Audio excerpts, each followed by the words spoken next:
29.2. smo v okviru projekta Digitalno nomadstvo organizirali javni posvet z naslovom Kje je meja. V njem smo želeli doseči predvsem dvoje.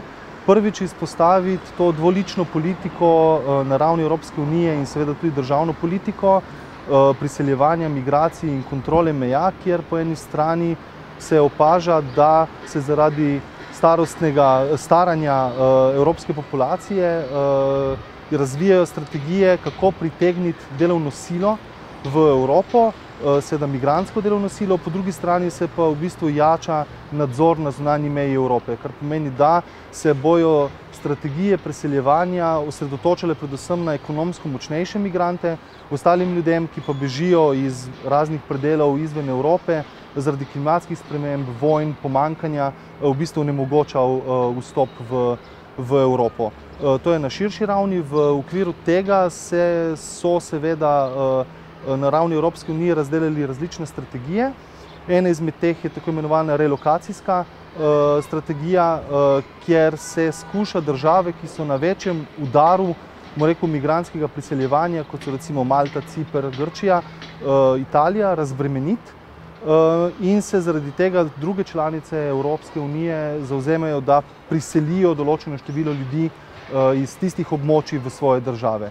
Slovenija je leta 2010 pristopila k takemu programu, to je pilotskemu projektu EUREMA, na podlagi katerega je 8 Afričanov preselila v integracijsko hišo v Maribor. Mi smo v okviru projekta Digitalno nomadstvo izvajali neformalni monitoring. Predvsem nas je zanimalo, kako te uradne politike na ravni Evropske unije in pa na ravni Slovenije učinkujejo na konkretno življenje ljudi. Niso nas zanimale strategije kot take, ampak učinki teh strategij.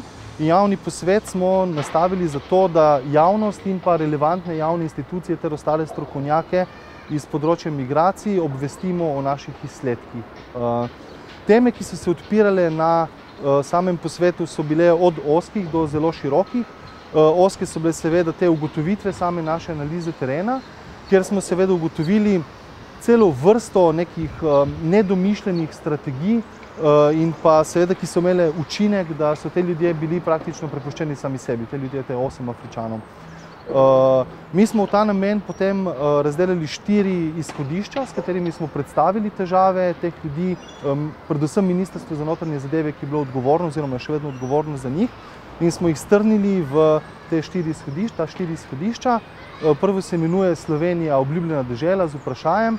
Namreč ugotovili smo, da se je celotna težava začela že na Malti, kjer so ljudje bili nerealno obveščeni o situaciji v Sloveniji. In sicer jim je bila Slovenija predstavljena kot gospodarsko zelo razvita in močna država, kjer jih bojo čakale neomejene možnosti za zaposlitev, kjer bojo lahko prosto študirali, kjer bojo dobili stanovanja, kjer se bojo lahko skratka kot ljudje realizirali. Nažalost se je po enem letu ugotovilo, da nič od tega seveda ni res. Edino ena oseba je uspela dobiti zaposlitev, ena oseba je Slovenijo zapustila po 3 mesecih, ker je takoj ugotovila, da tu niso stvari tako, kot so jim bile obljubljene. Ostalih 6 je pa torej že sedaj brezposelnih. Seveda te ljudje s tem velikim upanjem po tej samorealizaciji v Sloveniji so prišli v Maribor, tukaj pa jih je v bistvu čakala precej neobveščen sistem. To pomeni, da vse relevantne javne institucije, tukaj štejemo recimo tudi banke, niso bile pripravljene dovolj dobro strani Ministrstva za notranje zadeve na te ljudi. Namreč eden izmed konkretnih primerov je ta, da ko so želeli odpreti bančni račun na eni banki, so izkazali seveda svojo begunsko kartico, ki je praktično edini dokument, ki izkazuje njihovo istovetnost v Sloveniji in legalnost prebivanja, in si na banki ljudje niso upali jim odpreti računa s tem dokumentom. Druga stvar, ki smo opazili, je ta, da so te ljudje popolnoma odvisni od vladnih in nevladnih organizacij. Od vladnih organizacij so odvisni ekonomsko, to pomeni, da so prejemniki nadomestila oziroma iz Centra za socialno delo, socialne pomoči, neko določeno vsoto in pa Ministrstvo za notranje zadeve krije za stroške prebivanja. Od nevladnih organizacij so pa popolnoma odvisni, kar se tiče socialnega elementa, saj v Mariboru ni neke neformalne afriške skupnosti, skozi katere bi se lahko v bistvu pridobivali informacije, si iskali službe in to namesto v bistvu njih počnejo potem nevladne organizacije.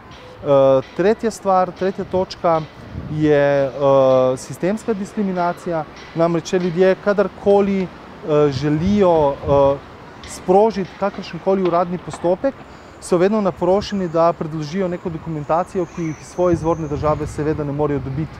Somalija je seveda tukaj predvsem velik problem, ker je pač stanje brezvladja in službe tam ne delujejo in seveda teh dokumentov ne morejo pridobiti na noben način.